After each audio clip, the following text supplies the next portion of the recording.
Hello guys, welcome back again to my YouTube channel. So this is Paulo Rich, your Pinoy nurse here in Singapore. So for my today's content guys, I'm going to answer all your questions. Is it my salary livable here in Singapore? So the title is Salary of Nurse in Singapore. Is it livable? So before that, don't forget to like, share, and subscribe my channel.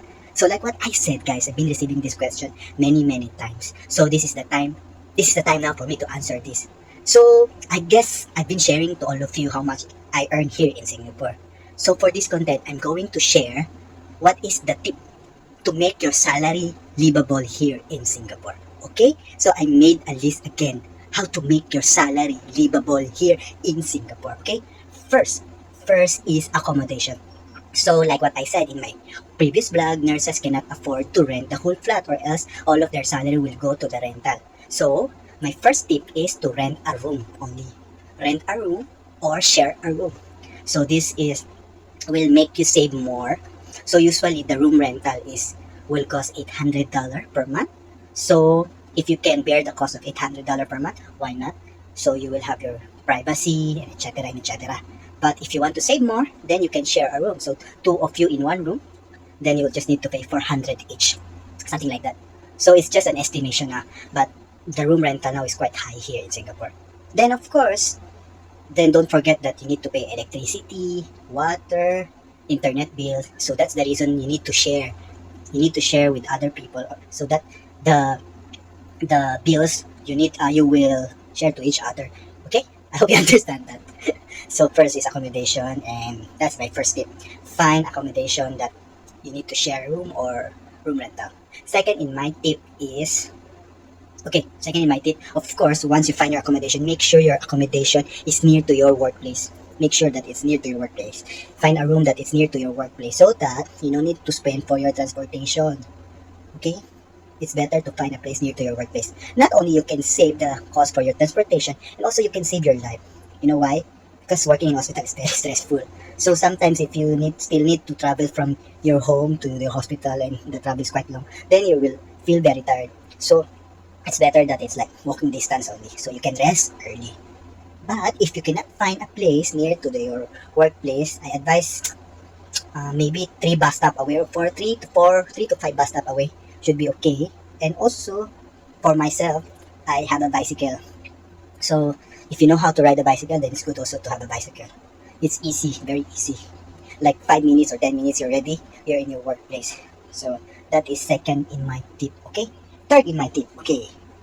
No, that is third in my tip. Fourth is to cook. It's better to cook, especially. But the cons with cooking, you will repeat the same food again and again. Like example, if you cook a lot, then you need to finish that for 2 days, 3 days. But unless you really like to cook, that you can estimate how much you can cook only, then you can just finish on that day only. Cooking will save more. I guess you can save more money with that. Or also, I realized buying in hawker is like their food stall here in Singapore. It's also quite cheap. But the thing is, like, sometimes you're looking for your home food, right? So I guess better to cook. It's better. Then if, like for myself, I'm very lucky. My roommate is a very good chef. See? He can cook. He usually do the cooking and I do the marketing. So shout out to my friend. I don't know if you will watch this. So that is next in my tip. Cook. You better cook. What else? I put here also track your expenses. Usually I don't track my expenses. But some of my friends, they really track their expenses. They will set aside what to spend per month, how much they will send to their home country, how much they will for buying this, etc. So it's better to track your expenses, and you will know how much you will save per month. Okay, maybe it's good to have a goal how much you will save per month. Okay, next is buy a SIM card plan. No need to buy a mobile phone plan because quite expensive. Like you need to pay this amount per month. Like you will be contract for 24 months, I guess.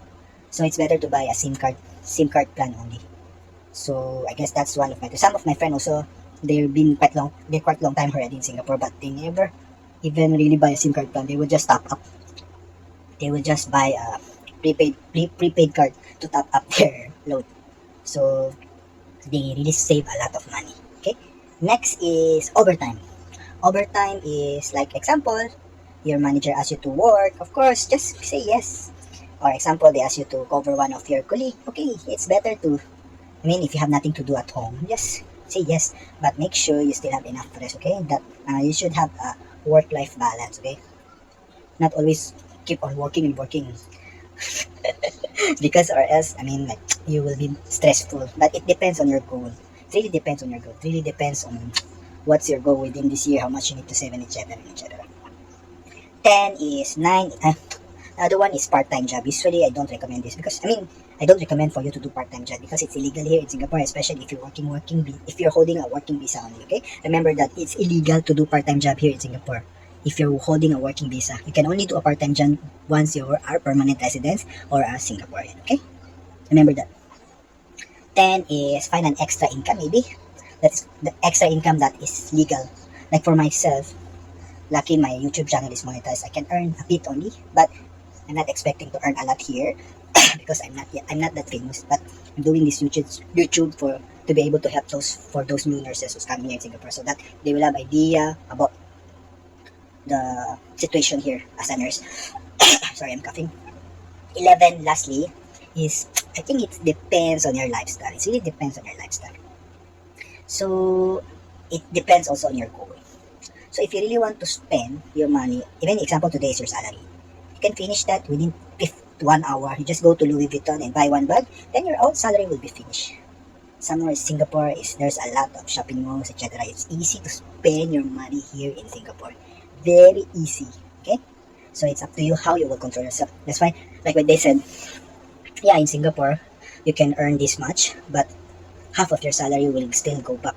I mean, you still need to spend in Singapore. Unlike if you go to Middle East, right? Some of the nurses in Middle East, the house is paid by the employer. They have their own transport, so their salary is their own only. Unless they need to buy food, etc. But their salary is intact. Unlike here in Singapore, it's not intact because you still need to spend here to live. Okay, so you will get a bit only. I mean, not a bit. Like depends on how you like I keep on repeating. It depends on how is your lifestyle. Okay, so I hope this content helps you to. mm to have idea how to spend here and how to make your salary livable. I'm not saying that I'm good in saving my money because for me it's like what they said, I'm happy-go-lucky, but don't judge me, okay? Of course, I have some savings lah. But for some of my friends, they are really good in handling their money. So if you see their bank account, there's a lot of money there. Okay, so I think that's it. Thank you for watching my channel. And whatever, I'm still thinking what else I'm still thinking what content will I do next. Okay. Some requested that I need to do some like how to find house accommodation, etc. Okay, I'll try my best to do it soon, but depends. Okay, so thank you again, bye bye.